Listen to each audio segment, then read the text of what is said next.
start recording. DSP cried over Chrono Trigger. Yes, he did. He did. He had a moment of See, I'm still at 4 years old. I'm a sissy. No, in fact, have I got like? Oh fuck, I haven't. I didn't clean my glasses before we started, so I've not got like the tissue, the wipe thing I could do. So like in the daily wrap where he holds it up, he's like, guys, if you want to catch up on the Chrono Trigger gameplay on demand, the finale, you're gonna miss the impact. I cried. Here's the tissues. Look, here's proof. So yeah. What do you think? Okay, I haven't got the thing up, but I don't really need it up, do I? What do you think? He said he cried over the music. Yeah. Now, I don't know enough about the game because I'm not watching fucking 14-year-old man play Chrono Trigger in 2023, right? But I don't know even what happens at the end. But he was like, the music gets me. But I know because I play Genshin Impact and I read out the things that are happening in the script when I'm playing sometimes. It can be the things that are happening in the script and you're voicing the script. So you're reading it and then you feel it and you start to like I've cried over Genshin Impact times before because it's emotional, like the shit that's going on in that, and it reminds you of shit that's happened in your own life. So I thought that at the end of Chrono Trigger, like I might have to get it up. I thought that there was some separation involved, that they were like parting and going their separate ways. Yeah. And like you know, he's feeling that emotion, and that made him fucking cry. So is it about Kat? Is it about the loss of childhood? Is it about John? Is it about his parents? What's that about? I think. This is the really difficult thing. I think it's about a bunch of this. It's about a bunch of them. It's not going to be about like any one specific thing.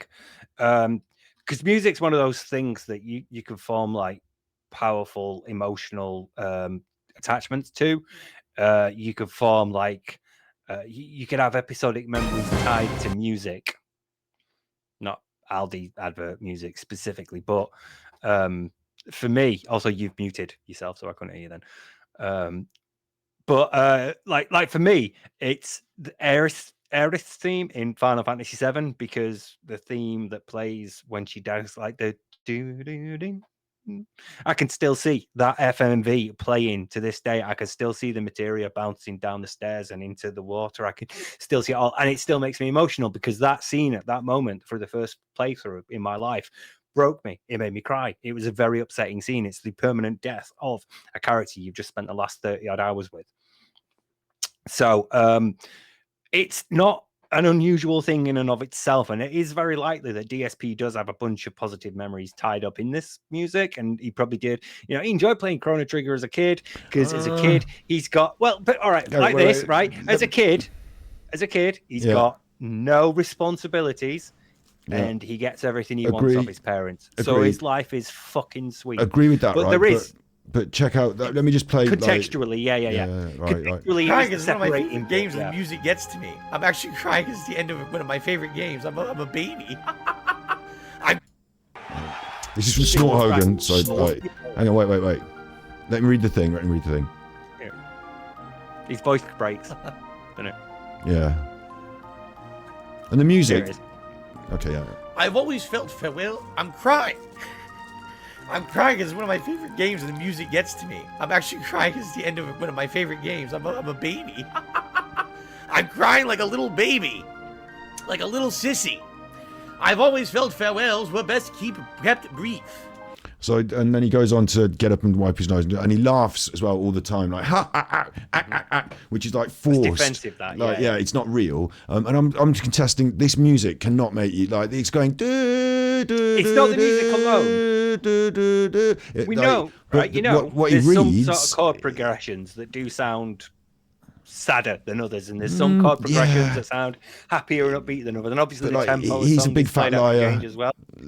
But it's not necessarily just the music. That's I think it's. I've always felt farewells were kept brief. He's got it's gone in his mind, and before he can even say the words, he's started to go.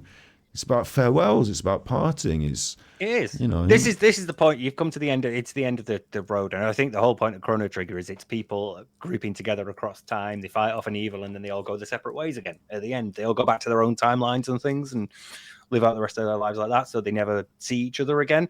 And to draw a literary parallel, it's like in The Subtle Knife at the end of his Dark Materials trilogy with Philip Pullman, where No, it's the amber spyglass. Sorry, not the subtle knife. Where Will and Lyra have to part ways, and they have to go back to their own dimensions, and they never see each other again. And again, as a kid reading that teared me up. That teared me up a lot. So there's also like your inherent like empathy of this thing that I have loved and been part of for so long is coming to an end.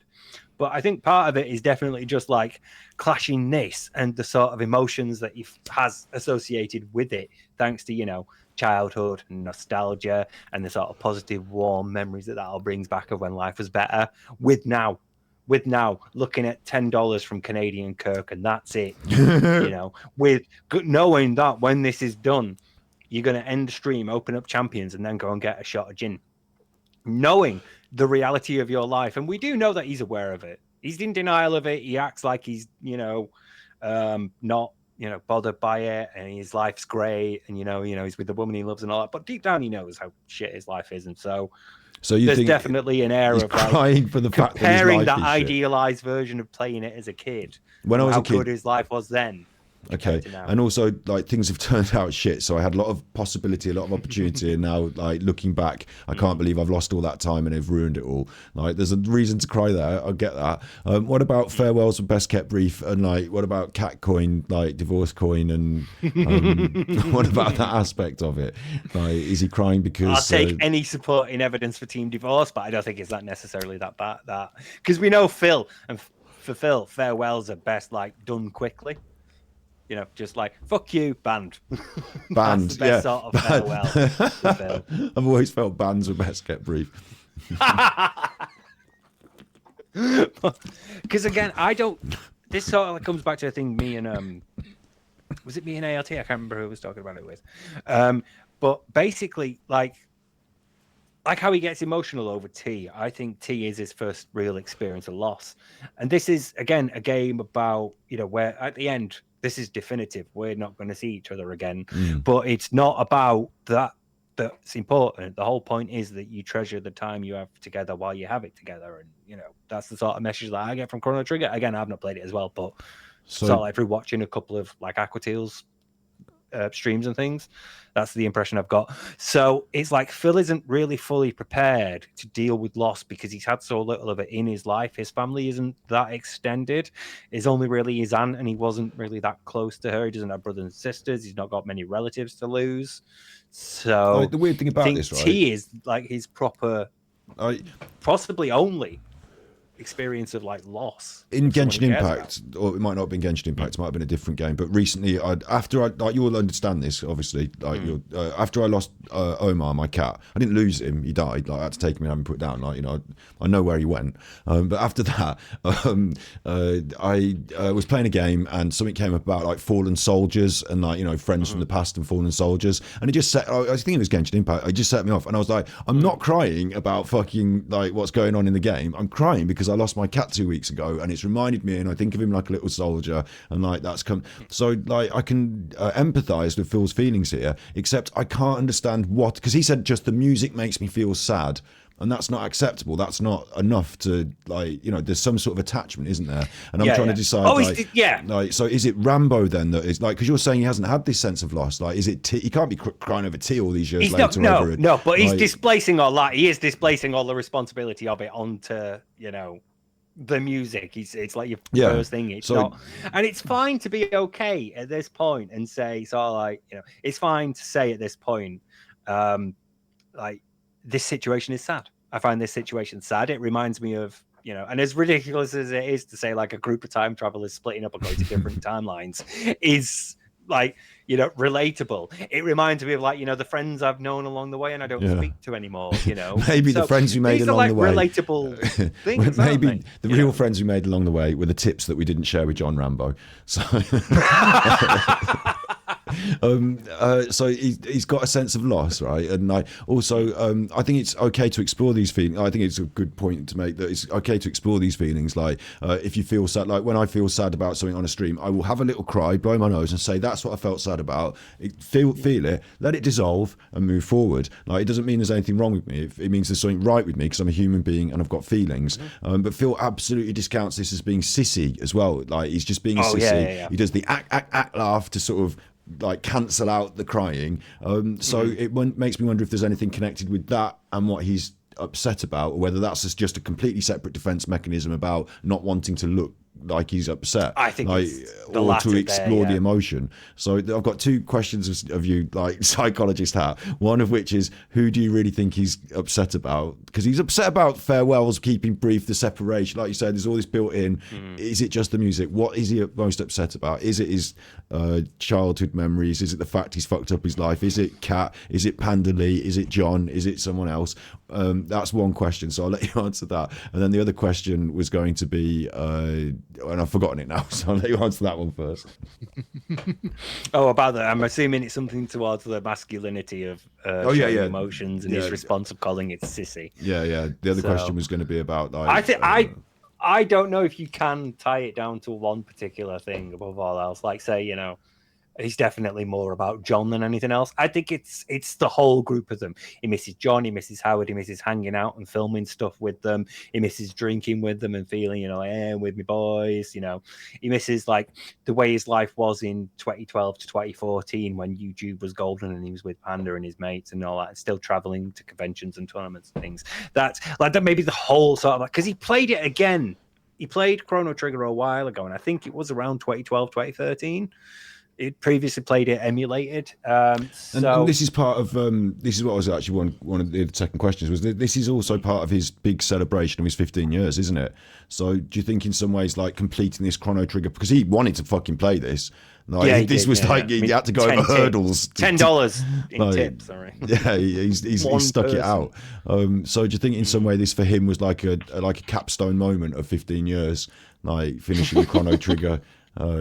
Like instead of, like, you would imagine that, like we talked about it before briefly in other places, like you'd imagine that at the end of this 15 years you would have like this celebration party and John Rambo would come in, and then this would be like, oh, here's Craig from Side Scrollers, do you remember him? And like, we're having this big party and everyone sent me a message, and you know, you'd have this like moment on your stream where like things came together again, like a little, like, you know, almost like a reunion party for a moment. And you know, but instead of that, he's got these fuckers on Chrono Trigger and he's sat on his own. So do you think that he's like crying because that's the end of 15 years and this is what it's come to then? Like that's part of it built in there.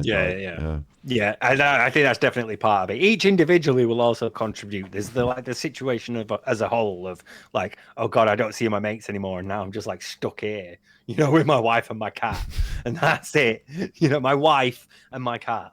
And my you know, DoorDash. it's at least a cat. And so there is probably like a bunch of it collectively, as well as like in each individually, probably like some pang of regret for John Rambo and how things ended there. There might be a pang of regret for how things ended with Panda, or you know, maybe some of it is still unprocessed trauma to do with losing T. Because like, regardless of how T might actually have felt about Phil, it's clear that T meant something to Phil. Mm-hmm. T might have thought that Phil was just like, oh, he's just an annoying little kid that hangs about the arcade. But to Phil, T was like, you know, bigger brother. Yeah, he looked up to him. He was like mentor, someone to look up to, someone to follow for guidance and all that. So clearly his loss would have been felt by Phil. Especially as Phil basically murdered him by not giving him a lift. Exactly, yeah. He could have been there that day, and instead T got shot because Phil didn't give him a lift. It was Phil's fault because he could have given him a lift, and instead he didn't. Phil murdered him. So like, there probably is a bunch of like unprocessed trauma, because you now jump into the sissy stuff, and it will be that Phil was probably at least somewhere along the way picked up the idea that men talking about their emotions is a bad thing. And I don't know if that comes from his dad. I don't know what sort of person his dad is with regards to that. His dad might have been one of those stern disciplinarians. He might not have been. He might have come from school. Wait, I'll make a note of it and you carry on. Carry on. Carry on. Yeah, so I don't know enough about, like, because his dad, the way he paints his dad and the way his dad are likely to be, are two very different people. So you should always take everything he says about his parents with a pinch of salt. Remember, he told everybody they were dying, and it could be his last chance to see them, and they're still fine, alive, going out fishing, doing stuff. You say that, although, you know, cat divorce coin and, you know, the health coin, right? I still have this feel that whatever was going on that was turbulent might have been that a member of his family had some health issue. Like maybe his mom had a stroke or something like that. So he had to do some driving, he had to do something, but he wasn't required to sort of basically fully, you know, it wasn't totally affecting him. And so it was health coin, it was an issue, but it wasn't his health. I was wondering if like maybe, you know, because his parents are at that age where something could be happening, and like, you know, maybe he had to, I don't know, do some sort of family powwow or keep an eye on something. I don't know. But yeah, like I doubt it. Recently, he was mad that they didn't move out to Washington with him. You know, so I mean, I doubt if, say, like mum had, you know, something had happened, like she had a stroke or something and needed care. I doubt it would have been him that stepped up. I assume most of that responsibility would have fallen on his dad, and his dad probably would have taken that. But you know, either way, okay, well, it's just a thought. And then also, like, being that, it's more about like his dad being like, you know, the stern authoritarian. Like, Philip, you don't cry. Boys don't cry. You know, bottle it in. You know? like not being able to like, talk I can about his remember my dad emotions telling with me, people. "Don't Like, cry." well, it depends what you're crying cry, about, doesn't it? cry, Like, but, yeah. depends. Like you're like, I would have been not chastised, but it would have been like, you know, pull your socks up if you're crying because you like bumped your knee. But like if you're crying because like, you know, something serious happened and like you're upset, you can talk about your feelings, I guess. Like different things. But like I was going to say as well, just before we get off the dad bit, the in his reacts he said that he got recently he said that he got postnasal drip in the reactive factor from his dad. So we're to assume that his dad is the snorty one that passed it down. Like, this treatable condition that isn't genetic and can just sort of like be dealt with slightly minor surgery, if not medicated and managed with like something as simple as a nasal spray and dust in your fucking room. You know, I like that he's like, it's destroyed my sense of taste. I can never fully experience a meal. And it's like, because I've got all this snot and mucus running down the back of my throat, and it's like, Phil, where are your taste buds located in your mouth? Is it the back of the throat, or is it somewhere a bit further forward? Why, you know, why you're chewing that mucus up with all your food. And also, imagine, it made me think, like, if that's what you're doing through every meal, I would not be able to sit through 10 minutes of a meal with you. Like, that's why you can't go out to eat. Yeah, if you're like snorting or blowing your nose constantly, Jesus, like, imagine sitting opposite that. So you can't go into all the restaurants in town anymore because like people look and they get uncomfortable and eggy, and you're that man that's making all that noise. So I'm glad that he door dashes now. Actually, I've decided door dashing is a positive. It saves the rest of society from having to put up with that. Like in a booth at a restaurant, the one behind you, you're hearing.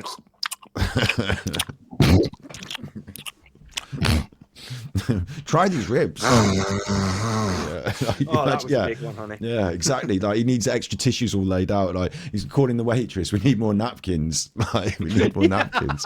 Like, oh no, not Mr. Bonnell, not the famous Mr. Bonnell. Going back to feelings though. Yeah, so we know his dad was the snorty one, and like it's really interesting that he because he's on stream, he's had the opportunity to explore the feelings and talk about them, but instead he clearly does a defense mechanism, doesn't he? He clearly just shuts that down. It's for sissies, ha ha ha. And he does. I'll just play him a little bit more now when he does this. Like, I'm crying like a little baby, like a little sissy.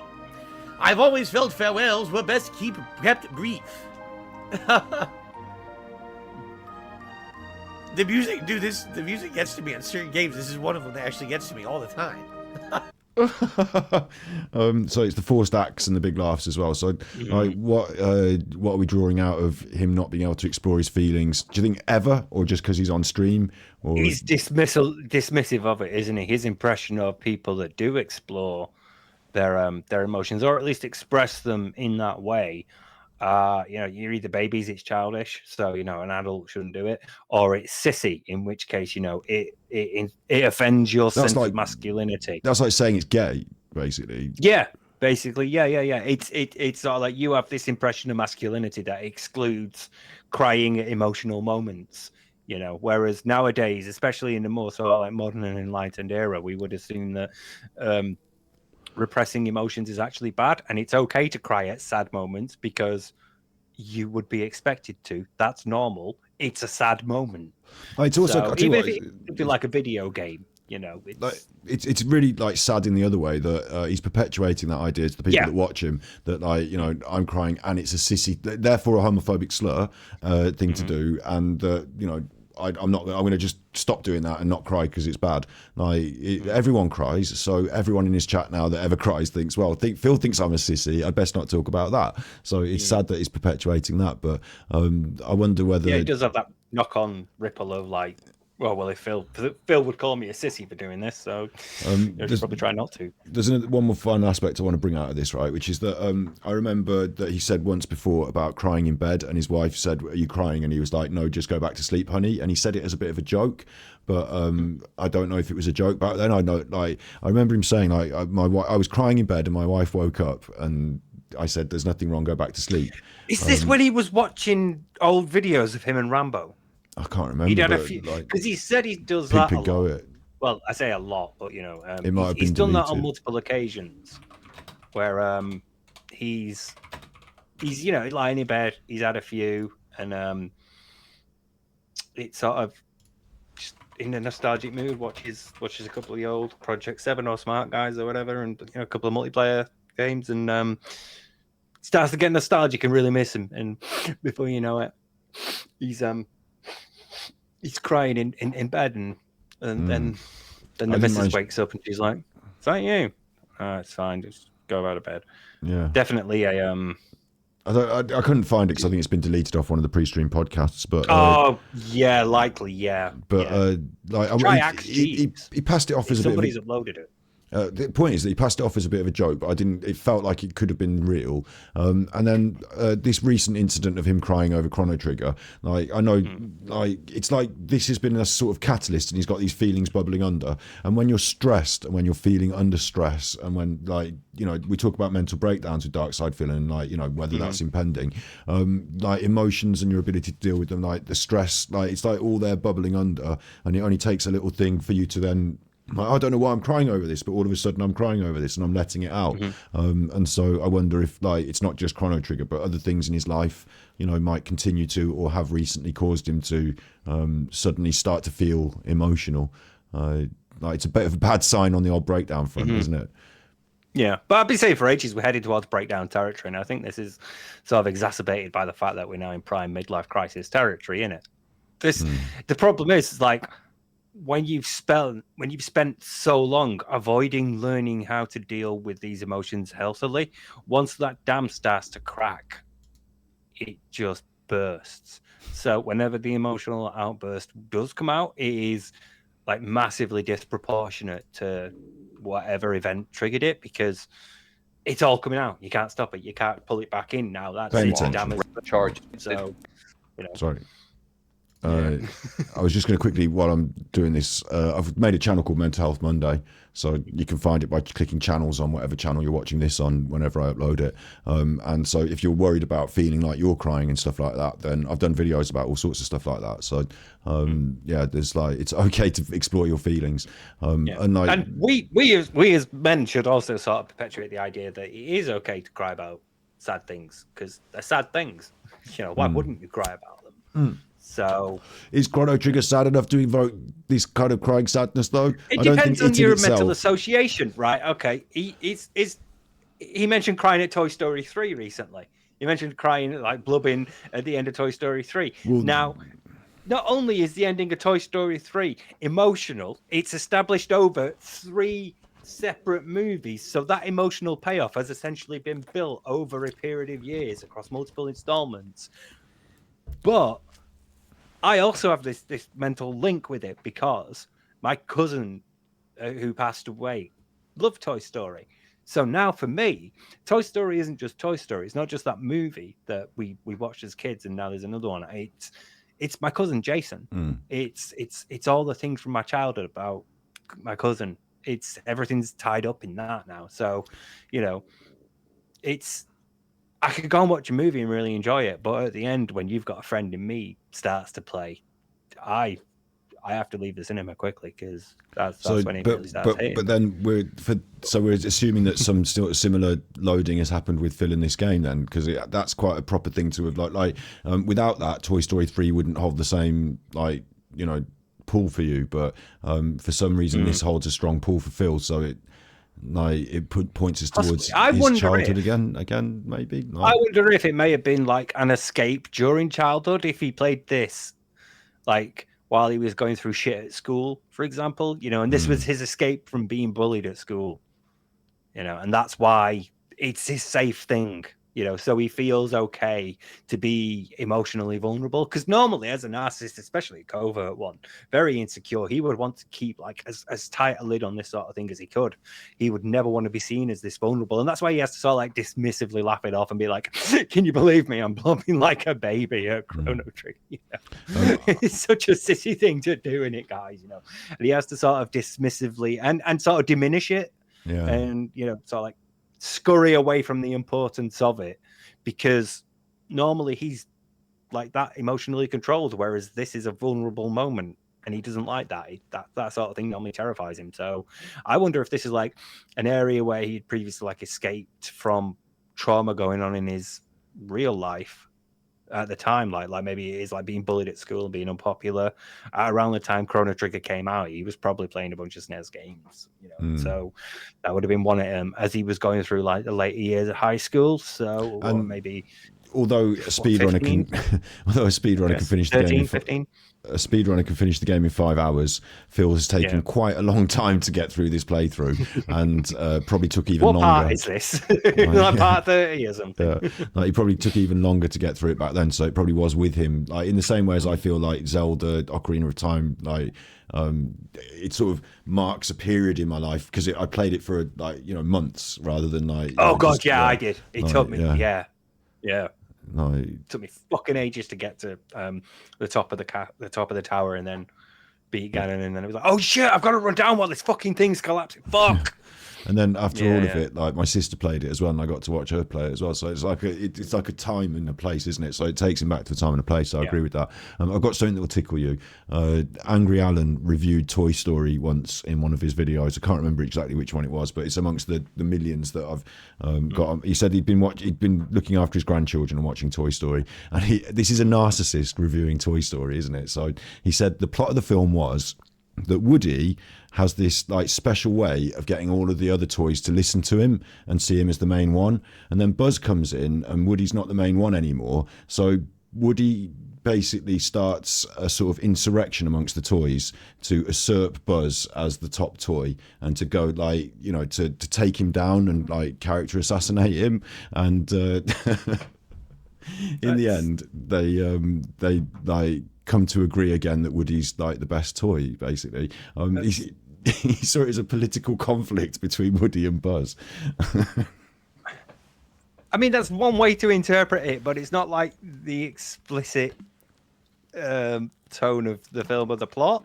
No, I think, don't they become friends? Isn't it like a buddy movie? They do, Woody and Buzz? They work together and become friends. Yeah. No, it's about it's less about like a political assassination or character assassination and rebellion and insurrection, and more about Woody getting over his insecurity and realizing that this new person isn't a threat to the love he has with his owner. Yeah. So that was always good fun listening to Angry Ad. We should do more. It's like watching Phil do the we wanted to do more of the reviews. We've talked about doing some more of the reviews, especially as it approaches Halloween, and he's saying, "Oh, we're going to do a horror movie a week." Do you know who used to do that? Love doing the Mario one. Do you know who Angry Video Game Nerd used to do a series in October, like horror game, where they used to do a video every day of a horror movie they used to love. Like back in the day, it was like October horror movie reviews month or something. Like, I'm sure Angry Video Game Nerd used to do that. So probably, probably. But I think a lot of this is midlife crisis breakdown stuff. I think getting back to for some reason sparked like a repressed childhood feeling in him, and then that's just all like bubbled up, and it's like any other time it would have been okay and he'd have been able to keep control of it, but given everything that's been going on in his life at this moment, especially with like dwindling attendance, dwindling money, fewer contributions from fewer people, all the sort of like gnawing realities of, you know, you're in your 40s and what have you got to show for it and all that shit. It probably was just a bit too much for him at this moment, and so it all burst out. Whereas any other time he was probably able to keep it under control. So, because I mean, he doesn't get this theory about Street Fighter, does he? It's like Street Fighter, just this like massive part of him and who he is, and so like playing the old ones, and like you'd think he'd have a bit where he was like, you know, I'm gonna give it a go, like old Street Fighter on like this old arcade stick, and, you know, play it on like old Games that have Feels made just you like being at the cry. arcade. Games that have made you cry, right? Volume 2 here. I played Mario Odyssey. This is going to sound fucking stupid, but there's a bit in it where they sing the song and he goes around all the New Donk City and they do like a big musical number.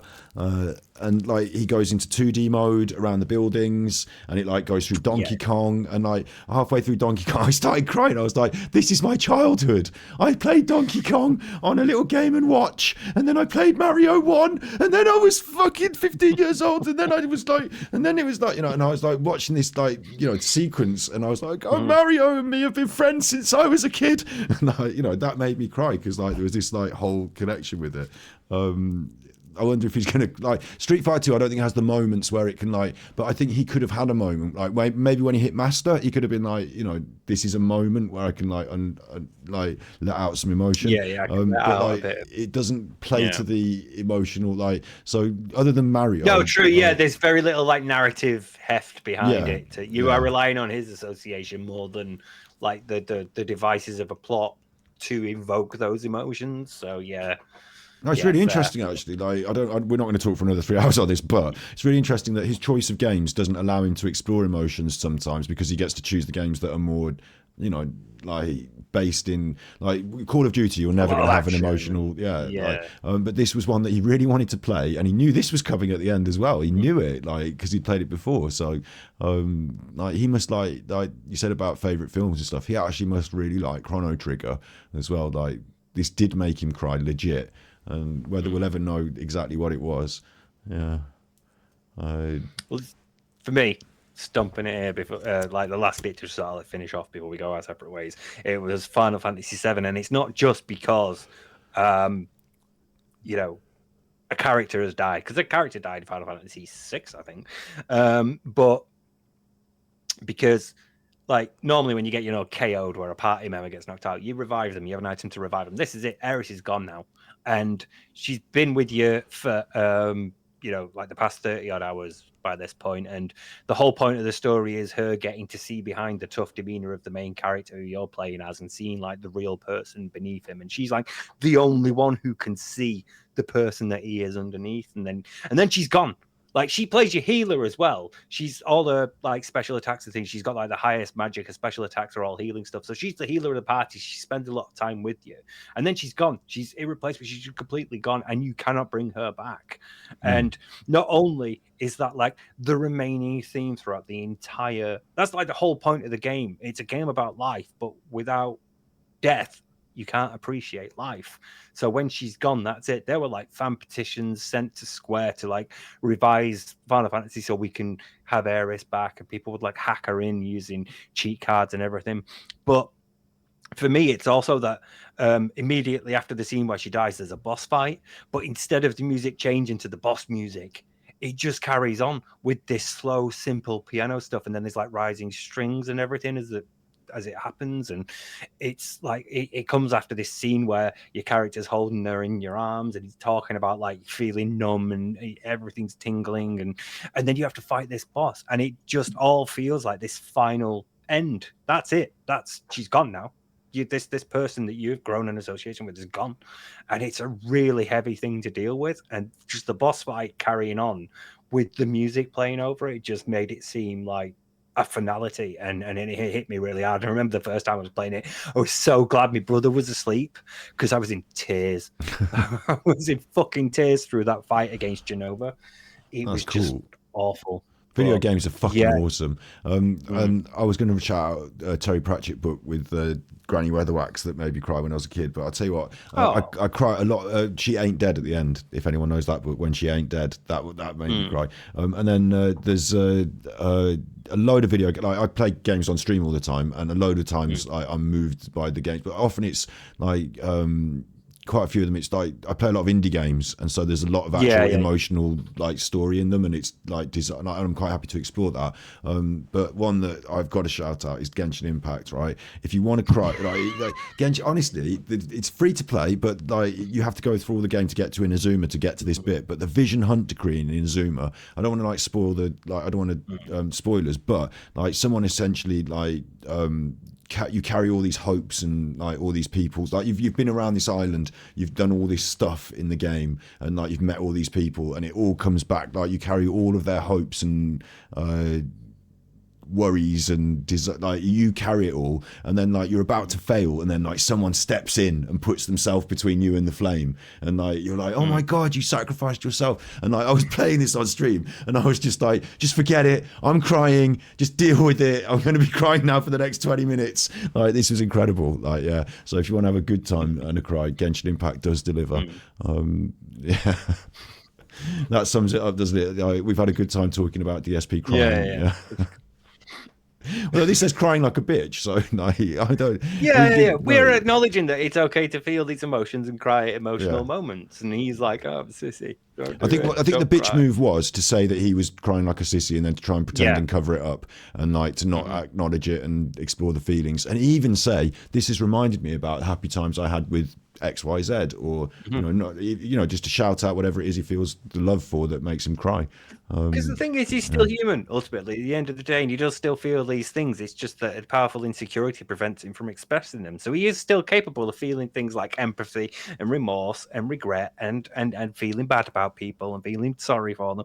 He's capable of feeling all those things. He's just unwilling to display that he can. So while he's like on stream going, "No, John and I went separate ways and it's fine. Why would I want him? Why would he want to be friends with me? There's no point," and all that stuff. At night, he's nursing a bottle and watching old videos. It's there in him. So clearly this is like reflective of a deeper desire to, have something back that he no longer has and misses, the presence of. Whatever it is, it might be Panda, might be John, might be seeing his family more, might be just generally a wider circle and a better living situation. Having Something's gone. The innocence of youth and when he had potential and when the world was his oyster and all that stuff. Could be anything. But either way, there's something in there that just sort of slipped through the crack finally and just... But his somewhere along the way, he's picked up the idea that men shouldn't show emotion, and so now it's a sissy thing to do. And that's an issue that you're going to need to deal with before you can deal with all the other stuff. You need to get him used to the idea that it's okay to talk about emotions and be open with them, because otherwise, this is exactly the sort of thinking that leads men to kill themselves. Right, yeah. Well, that's savage. Thanks for putting that in. Now we're not going to get monetized on this episode. The one I can't keep talking about it, but it's like if we keep talking about it, we'll talk about it forever. But there's one other thing. If that's what he's like with his emotions, like as a baseline, then how can he deal with his relationship with Kat? Because like if she cries downstairs, he's going to be like, so doing a bit of crying then, She's a woman. It's fine for women to cry and be emotional, I suppose, yeah, but like he can't, if he's not going to engage on that emotional level, like he's not going to have an emotional connection and engagement with his wife, and he's not going to be able to explore actual things. So it's going to be all probably wouldn't even hand her a tissue. No. Yeah. Well, he needs them. He needs them for when he's eating. Yeah, he needs them for when he's eating. Yeah.